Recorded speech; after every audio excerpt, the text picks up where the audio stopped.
Hi hello नमस्ते, स्वागत आहे तुमचं स्मार्ट सुगरण यूट्यूब चॅनलमध्ये। आज आपण गरमागरम टोमॅटोचं सार कसं करायचं त्याची रेसिपी पाहूयात।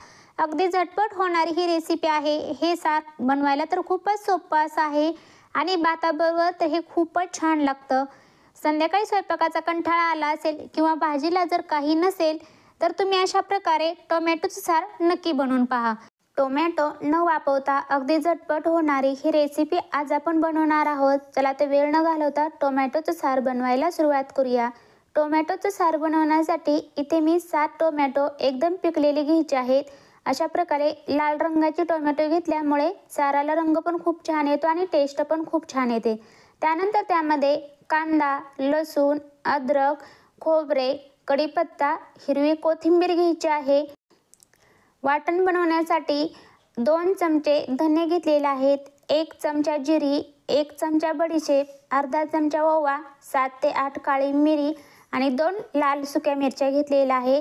तर प्रथम हे संपूर्ण पदार्थ आपण एका डिशमध्ये घेऊयात आणि पाणी ॲड करायचं आहे त्यामध्ये आणि 10 मिनिट हे पाण्यामध्ये अशाच प्रकारे भिजत ठेवायचं आहे, म्हणजे छान अशा प्रकारे बारीक होतात आणि त्याचे चंक्स राहत नाहीत। तर प्रथम कच्चेच पदार्थ आपण वाटून घेणार आहोत। तर मिक्सरच्या भांड्यामध्ये कांदा, लसूण, कढीपत्ता घ्यायचा आहे। त्यानंतर आपण जे भिजत घातलेलं होतं ते पण ॲड करूयात आणि पाणी आता याच्यामध्ये जास्त एक्स्ट्रा न घालता हे अशाच प्रकारे एकदम बारीक असं वाटून घ्यायचं आहे। अशा प्रकारे आपलं टोमॅटोचं सार बनवण्यासाठी वाटण बनवून तयार आहे। तर इथे मी संपूर्ण टोमॅटो अशा प्रकारे एकदम बारीक कट करून घेतलेला आहे। ती पण कच्चीच टोमॅटो आपण मिक्सरच्या भांड्यामध्ये घेऊयात आणि हे छान अशा प्रकारे वाटून घ्यायचे आहे, म्हणजे इथे आपल्याला छान अशी टोमॅटोची प्युरी बनवून घ्यायची आहे। तर इथे आपण संपूर्ण पदार्थ कच्चेच वापरलेले आहेत, त्यामुळे पदार्थ तळताना इथे थोडंसं एक्स्ट्रा वेळ लागणार आहे। तर पॅनमध्ये 4 चमचे तेल घेतलेलं आहे। तेल छान असं गरम झालं त्याच्यामध्ये 1 चमचा मोहरी छान अशी तडतडली की 7 ते 8 कढीपत्त्याची पाने बारीक कट करून घेतलेले आहेत ते ॲड करूयात। फोडणीमध्ये अर्धा चमचा हळद, अगदी चिमूटभर हिंग घेतलेला आहे ते मिक्स करून घेऊयात। त्यानंतर आपण जे वाटण बनवून घेतलेलं होतं ते ॲड करूयात आणि हे वाटण आपण 5 मिनिट असंच लो फ्लेमवरती शिजवून घेणार आहोत, कारण इथे आपण संपूर्ण पदार्थ कच्चेच वापरले होते, त्याच्यामुळे कांदा, लसूण, अद्रकचा कच्चेपणा जाईपर्यंत आपल्याला हे छान असे शिजवून घ्यायचे आहेत। झाकण ठेवायचं आणि अगदी 2 मिनिटच आपण हे शिजवून घेणार आहोत। तर अशा प्रकारे ह्याला तेल सुटलेलं आहे। अशा प्रकारे आपण हे छान असं वाटून भाजून घेणार आहोत। वाटण अशा प्रकारे तळून घेतल्यामुळे सारमध्ये त्याची टेस्ट खूपच छान येते आणि भाज्यांचा कच्चेपणा पण संपूर्णपणे निघून जातो। तर तुम्ही पाहू शकता छान अशा प्रकारे ह्याला तेल सुटलेलं आहे। इथपर्यंत आपल्याला वाटण तळून घ्यायचं आहे। त्यानंतर आपण बनवून घेतली टोमॅटोची प्युरी ॲड करूयात आणि या वाटणमध्ये मिक्स करून घेऊयात।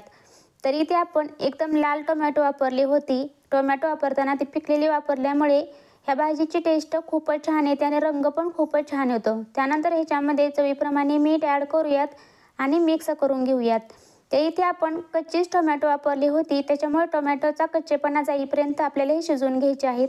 अगदी 1 मिनिट झाकून ठेवायचं, नंतर त्याच्यामध्ये गरम पाणी ॲड करायचं आहे। हे सार थोडंसं पातळच असतं, त्याच्यामध्ये थोडंसं एक्स्ट्रा पाणी ॲड करायचं आहे आणि मिक्स करून घेऊयात। तर इथे आपल्याला गरम पाण्याचा वापर करायचा आहे। गरम पाण्यामुळे सारचा रंग पण खूपच छान येतो आणि टेस्ट पण खूपच छान येते। त्यानंतर गॅस मीडियम करून 10 मिनिट ह्या साराला एक छान अशी उकळी काढून घ्यायची आहे आणि थोडा वेळ शिजून घ्यायचं आहे, म्हणजे ते छान अशा प्रकारे टोमॅटोचा कच्चेपणा निघून जाईल आणि भाजीची टेस्ट पण खूपच छान येईल। त्यानंतर ह्याच्यामध्ये उकळी आल्यानंतर खूप सारी कोथिंबीर ॲड करूयात। तर तुम्ही पाहू शकता सार एकदम छान अशा प्रकारे बनलेला आहे, रंग पण खूपच छान आलेला आहे। मिक्स करून घेऊयात। तर अशाच प्रकारे आपलं टोमॅटोचं सार बनवून तयार आहे। हे टोमॅटोचं सार भाताबरोबर तर खूपच छान लागतं। थंडीच्या दिवसामध्ये रात्री गरमागरम असं खायला काहीतरी भेटलं तर त्याची टेस्ट खूपच छान येते।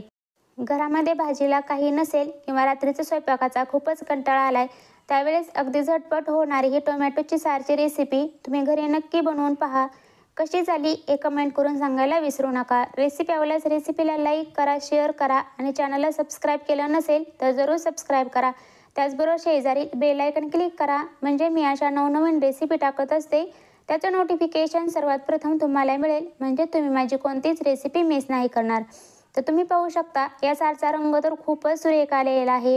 हे सार तुम्ही घरी नक्की बनवून पहा। संपूर्ण रेसिपी पाहिल्याबद्दल थँक्यू।